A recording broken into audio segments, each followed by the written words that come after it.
फिर मैं foundation based था। एक बार जब मेरा सिलेबस कंप्लीट हो गया था तो सर मैं आपको यूट्यूब के थ्रू फॉलो किया करता था। क्रैश कोर्स कराते थे, वन शॉट कराते थे, मैराथन कराते थे, क्वेश्चन सीरीज। तो मोस्टली मैं अभी करंटली यूट्यूब से कनेक्टेड था।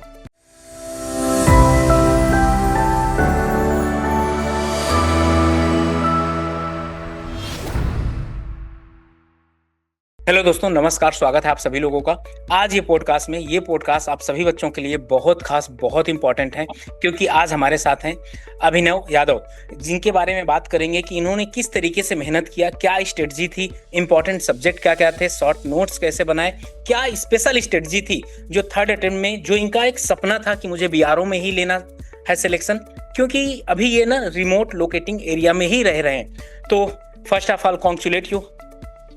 जी थैंक यू सर। तो कैसा फील कर रहे हो अभिनव? सर अभी तो मैं सर बहुत खुश हूँ। ओके। बहुत मेहनत के बाद मिला है सर मुझे। ओके। तो क्या रिएक्शन था जब आपका रिजल्ट आया? आपने सबसे पहले किसको बताया कि मेरा सिलेक्शन हो गया? जब मैंने सर रिजल्ट देखा तो मेरा स्टार्टिंग में तो सर नॉर्मल रिएक्शन था, क्योंकि मैं विश्वास नहीं कर पा रहा था कि मेरा हो गया, कि कई सालों की मेहनत थी। फिर मैंने मम्मी पापा दोनों को मैंने कॉन्फ्रेंस कॉल पे बताई, तो मम्मी थोड़ा सा इमोशनल हो गई थी, और पापा भी वो कहीं जा रहे थे बाइक से, तो भी रुक के अप्रिशिएट करने लगे। तो यही था। बाकी मैंने फिर जब रात को भी फोन किया तो दोनों बहुत खुश थे। तो अभिनव, एक चीज ये बताइए कि आपका जैसे सिलेक्शन हुआ बीआरओ में, क्या आपका ड्रीम जॉब बीआरओ ही था कि और कुछ था? जी मेरे लिए सर बीआरओ भी मतलब ड्रीम जॉब ही है, क्योंकि मैं बचपन से अरुणाचल में ही रहा था, तो वो एक तरह का रिमोट लोकेशन ही है। तो बचपन से पेड़ हरियाली के पास रहा। इंटरनेट कनेक्टिविटी पहले तो नहीं थी, अब तो सर अब आ गई है। तो मेरे लिए मतलब बीआरओ में अगर जॉब लोकेशन होता है तो कोई प्रॉब्लम की बात नहीं है। वो मेरे लिए एक तरह का, वो एक फॉर्चून ही है मेरे लिए। ओके। मुझे और वैसे भी सर मैं ज़्यादा घुलना मिलना पसंद नहीं करता हूँ, शहर वगैरह इतना मतलब केओस पसंद नहीं है, शांति ओके। पसंद है। थोड़ा सा आप अपने बारे में बताइए बच्चों को। सर मैं अभिनव यादव हूँ, और ये मेरा थर्ड अटेम्प्ट था, जिसमें मैंने फर्स्ट अटेम्प्ट ऐसे ही दे दिए थे। दो सीरियस अटेम्प्ट दिए मैंने।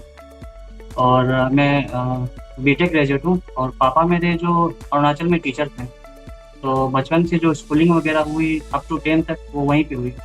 उसके बाद 10 के बाद सर मैं कोटा चला गया था। तो कोटा जाने के बाद वहाँ पे मैंने आईआईटी जेईई की 2 साल तैयारी की। फिर एनआईटी अरुणाचल प्रदेश मुझे मिला।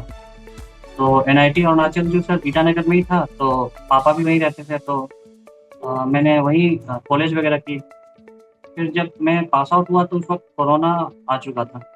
तो कोरोना की वजह से मुझे अपने होम टाउन जो कुशीनगर उत्तर प्रदेश में, तो वहाँ आना पड़ गया। तो जब मैं होम टाउन आया तो पहले तो मुझे लगा था कि अब तो दुनिया ख़त्म है, ये वायरस वगैरह आ गया होगा। मैं पढ़ाई को लेकर उतना सीरियस नहीं था, लेकिन जब 1 साल बीत गए तो फिर मुझे पता चला अड्डा के बारे में।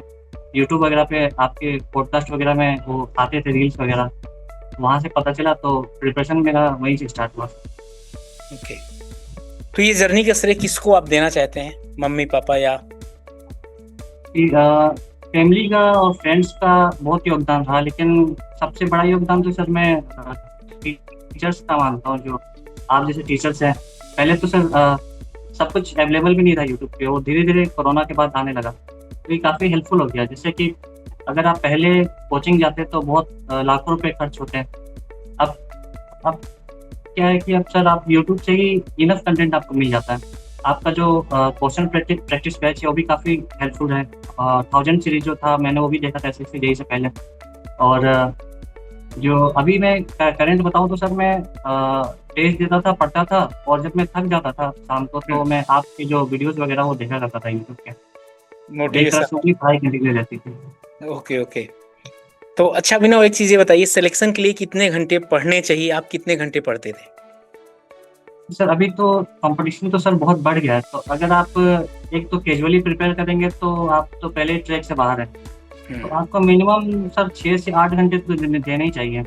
अगर आप न्यूली पहली बार प्रिपेयर कर रहे हैं तो मिनिमम 8 आपको देने पड़ेंगे, और आपको कंसिस्टेंसी मेंटेन करने पड़ेंगे। आप अगर 10 दिन का भी गैप ले लिए तो आप जो पढ़े वो भूल जाएंगे। तो आप का रिवीजन चलते रहेगा और प्रिपरेशन भी साथ में चलते रहेगा। और जब आप एक स्टेज पे पहुंच जाएंगे तो आप पीवाईक्यू लगा लेंगे पूरा, उसके बाद टेस्टेज पे टेस्टेज आप देते रहेंगे।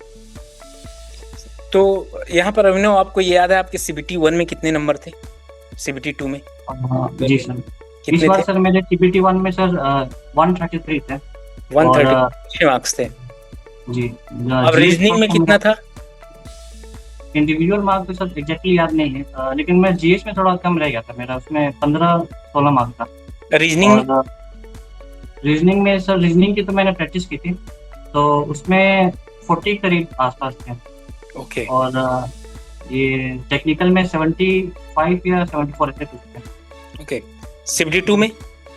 सीबीटी 2 में सर मेरा जो मेन बूस्ट आया वो सीबीटी 2 में है। मैंने देखा कि मेरे जो मार्क्स थे वो एवरेज ही आ रहे हैं, मतलब बहुत एक्स्ट्राऑर्डिनरी मार्क्स नहीं थे। मैंने टेक्निकल को बहुत प्रिपेयर किया, मैंने मिस्टेक्स नोटबुक बनाए, और मैंने सर एक नया चीज़ एक अलग ये किया था कि मैंने एक A4 पेजेस में वो बनाए थे, उसमें लिखा था मैंने हेडिंग की एग्जाम हॉल के बाहर पढ़ने वाले पेजेस, और उस पर मैंने सब सारे फैक्चुअल डेटा लिख दिए थे। ओके। जैसे पीसीयू वाला जो टेबल होता है, पैसेंजर कार यूनिट वाला।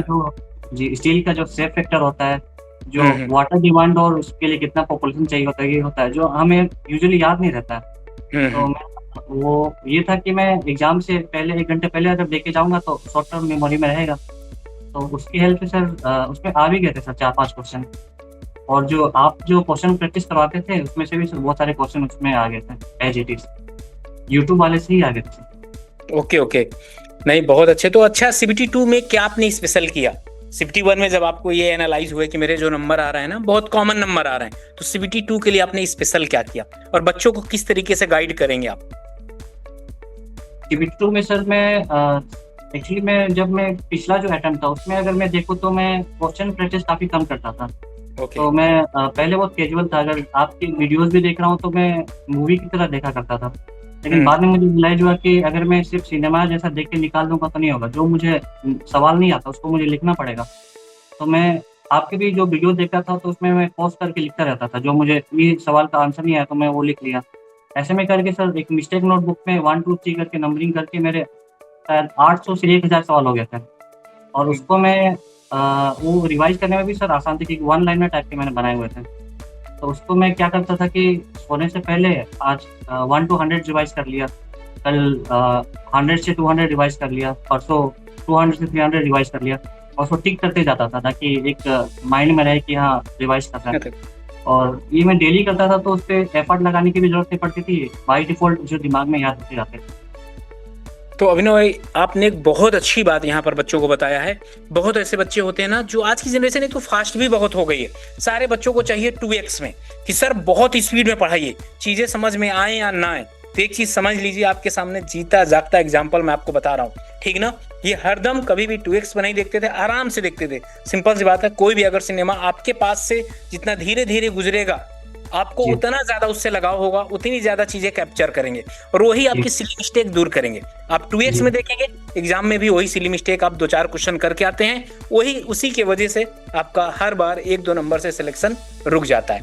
अच्छा, यहाँ पर अगर मैं आपसे बोलूं कि आपने अभिनव शॉर्ट नोट्स बनाए थे? शॉर्ट नोट्स तो सर मैंने मतलब खुद का मैं ट्राई करता था बनाने का, तो लेकिन मैं कंप्लीट नहीं कर पाता था।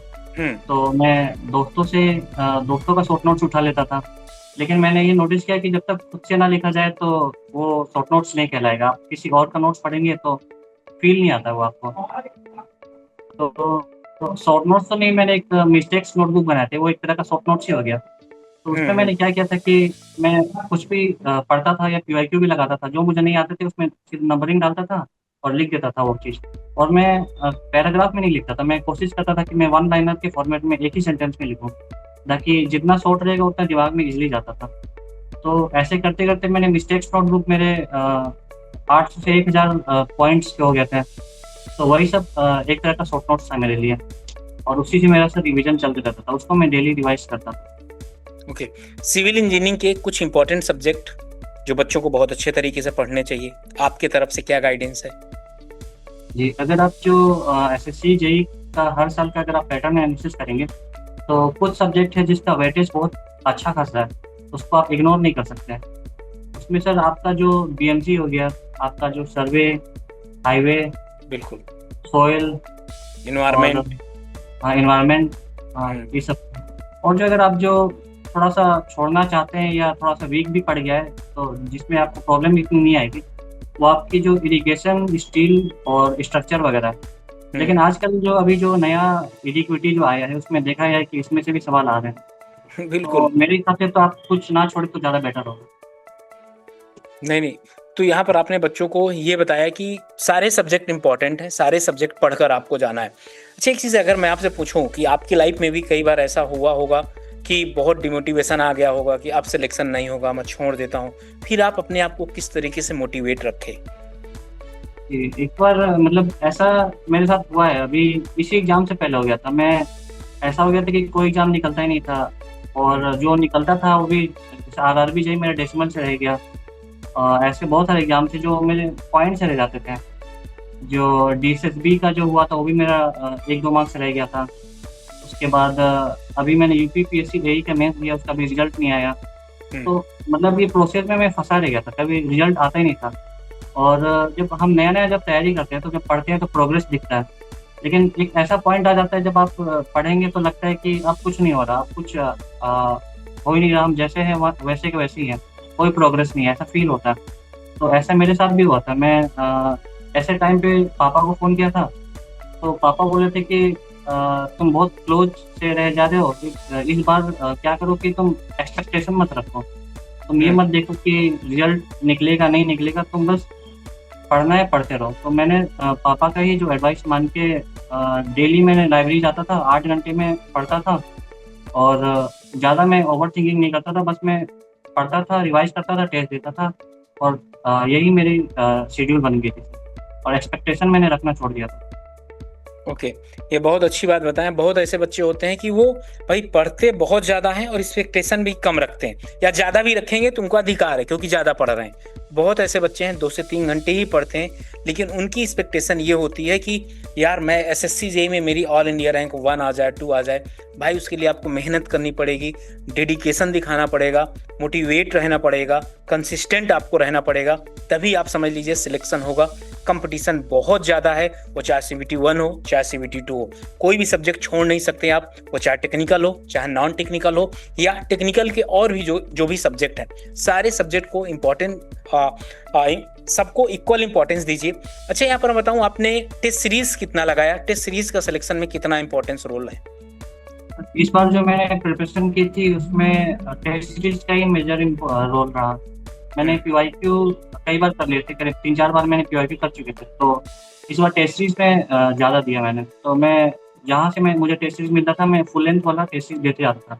तो मैं सुबह लाइब्रेरी जाता था, पहले 2 घंटा टेस्ट सीरीज लगाता था, फिर जो मिस्टेक्स होते थे उसको एनालाइज करता था और उसको नोटबुक में लिख लेता था। तो जो सर टेस्ट सीरीज से मुझे ये फील हो जाता था कि मैं कौन सा चीज़ कॉन्सेप्ट भूल रहा हूँ, क्या मुझे रिवाइज करना है, और क्वेश्चन का पैटर्न कहाँ जा रहा है। लेकिन आज तक सर कभी टेस्ट सीरीज में मेरे मार्क्स ज़्यादा आए नहीं। इनफैक्ट एग्जाम से कुछ दिन पहले भी मेरे 130-135 आ रहे थे सीबीटी 2 वाले में। और लेकिन जब एग्जाम अल्टीमेटली तो उसमें मेरे 210 आ गए ओके, सीबीटी वायर 2 में। बहुत बढ़िया। अच्छा, रिवीजन कितना ज़्यादा इंपॉर्टेंट है सिलेक्शन के लिए? सर इसमें सर रिवीजन बहुत ज़्यादा इंपॉर्टेंट है। आपको अगर आप डेली 10 घंटे भी पढ़ते हैं तो आपको कम से कम 2 घंटा आपको रिवीजन में देना पड़ेगा डेली। आप रिवीजन छोड़ नहीं सकते क्योंकि कंटेंट बहुत ज़्यादा है इसमें। हमारा जो सिलेबस बहुत वास्ट है, अगर सब्जेक्ट छोटे बड़े सारे मिलाएं तो भी 10-12 सब्जेक्ट हो जाते हैं। तो बिल्कुल। ऐसे ऐसे इतना वास्ट सिलेबस है तो आप रिवीजन तो बिल्कुल ही नहीं छोड़ सकते। और जिस जिस सब्जेक्ट का वेटेज ज़्यादा है उसका रिवीजन तो सर कंटिन्यू रखना है। आप टेस्ट दीजिए, रिवाइज कीजिए, मिस्टेक्स लिखिए, बस यही एक जो साइकिल है वो कंटिन्यू होता रहेगा तो आपका इम्प्रूवमेंट भी होता रहेगा। और टेस्ट सीरीज में रैंक भी खुद ब खुद बढ़ते रहेंगे। बिल्कुल बिल्कुल, आपने एकदम बहुत सही बताया कि आप पहले कॉन्सेप्ट क्लियर करिए, कॉन्सेप्ट क्लियर करने के साथ फिर इसके बाद एमसीक्यू टेस्ट सीरीज में जाएंगे। नो डाउट कई बच्चे ऐसे होते हैं जिनके टेस्ट सीरीज में नंबर कम आते हैं, लेकिन फाइनल जब आप पेपर देने जाते हैं तो आपके नंबर बहुत अच्छे आ जाते हैं। आपकी तरफ से क्या संदेश है? बहुत ऐसे बच्चे हैं जिनका इस बार एसएससी जेईई 2025 में सिलेक्शन नहीं हुआ, आपकी तरफ से क्या उनके लिए सजेशन है, क्या करना चाहिए उनको? एसएससी जेई में तो सर ऐसा कोई नहीं है कि जो मेहनत नहीं करता हूँ, मेहनत सभी करते हैं। मेरे लाइब्रेरी में भी बहुत लोग हैं जो दिन रात मेहनत करते हैं, वो इनफैक्ट लाइब्रेरी में सोते भी थे पढ़ते हुए। हम्म। लेकिन जो कभी कभी सर जो किस्मत भी थोड़ा सा वो रोल प्ले कर देता है, तो उसमें किस्मत का भी थोड़ा हाथ होता है। तो हो सकता है अगर आपका एक दो मार्क्स से अभी रुक रहा हो, क्या पता अगले साल अगले अटेम्प्ट में आपका सब कुछ सही हो जाए, निकल जाए। या अभी अपॉर्चुनिटी भी बहुत है, अगर आपका एसएससी में नहीं हो रहा है, आरआरबी में हो जाए, तो वैकेंसी भी अभी ठीक ठाक ही है। अभी इस साल बहुत सारी अपॉर्चुनिटी है। हम्म। और आपको गिव अप नहीं करना है। अगर आप जो बहुत वो हो रहे फ्रस्ट्रेट हो रहे हैं, तो थोड़ा ब्रेक ले लीजिए, एक दो दिन का घूम के आ जाइए, सिनेमा देख लीजिए या दोस्तों के साथ मिल लीजिए। ऐसे सिचुएशन में मैं कभी कभी घर चला जाता था, वहाँ मम्मी के साथ रहता था, पापा के साथ रहता था, फिर एक हफ्ते में वापस आता था, तो मेरा माइंड जो वापस रिफ्रेश हो जाता था। ओके, तो यहाँ पर अभिनव भाई एक बार आप ये बताइए कि इंजीनियर अड्डा आपकी इस जर्नी के दौरान कितनी हेल्प किया? ये बहुत हेल्पफुल रहा है सर, स्पेशली सर आपका जो क्वेश्चन प्रैक्टिस बैच रहा है। इनफैक्ट मैं मेरा जो पहला जो एग्जाम जो CPT 2 निकला था आरआरबी, उसमें भी हम्म। सर मैं इंजीनियर अड्डा की वीडियोस देखा करता था। तो वह करंट अफेयर वगैरह ये सब कुछ नॉन टेक से लेके हम्म। टेक्निकल तक सब आपकी वीडियोस देखा करता था। और मैं सर एक दो साल पहले मैं क्या करता था कि मैं जब बस में कहीं एग्जाम देने आता था, तो ईयरफोन लगा के यूट्यूब पे पॉडकास्ट सुना करता था आपके। तो ओके। मुझे पॉडकास्ट भी आपके सर बहुत सारे याद है। तो वो जैसे? आपके पॉडकास्ट भी सर बहुत मोटिवेशन की तरह हेल्प करते थे। बिल्कुल बिल्कुल यार, थैंक यू तो भाई। बच्चे कैसे पढ़ते हैं, क्या करते हैं, वो सब पता चलता बिल्कुल यार, तो यहाँ पर अभिनव भाई आपने आए और बच्चों को बहुत अच्छे तरीके से बताया। है। क्या क्लास का कोई भी ऐसा पॉइंट जो आपको याद हो, और कौन से बैच से थे? फिर मैं फाउंडेशन बेच था। ओके। और एक बार जब मेरा सिलेबस कंप्लीट हो गया था, तो सर मैं आपको यूट्यूब के थ्रू फॉलो किया करता था। जो ओके। आप जो यूट्यूब पे जो क्लास किया क्रैश कोर्स कराते थे, हम्म। या वन शॉट कराते थे, मैराथन कराते थे, क्वेश्चन सीरीज, तो मोस्टली मैं अभी करंटली यूट्यूब से कनेक्टेड था। ओके। ओके, तो थैंक यू अभिनव, आप आए और बच्चों को बहुत अच्छी अच्छी बातें बताए, किस तरीके से पढ़ना है, क्या क्या गलतियां हैं जो नहीं करनी चाहिए, आप किस तरीके से अपने स्टडी प्लान को रख सकते हैं, कितने घंटे पढ़ना है, कंसिस्टेंसी कितनी बरकरार रखना है, ये सब कुछ आप बहुत अच्छे तरीके से आपने यहाँ पर आकर सीखा। तो थैंक यू अभिनव। एंड बच्चों, आपसे एक भी रिक्वेस्ट है, अगर आप भी अपनी जर्नी शेयर करना चाहते हैं तो कमेंट करके जरूर बताइएगा। बाकी बने रहें इंजीनियर अड्डा के साथ। Okay, bye bye and thank you.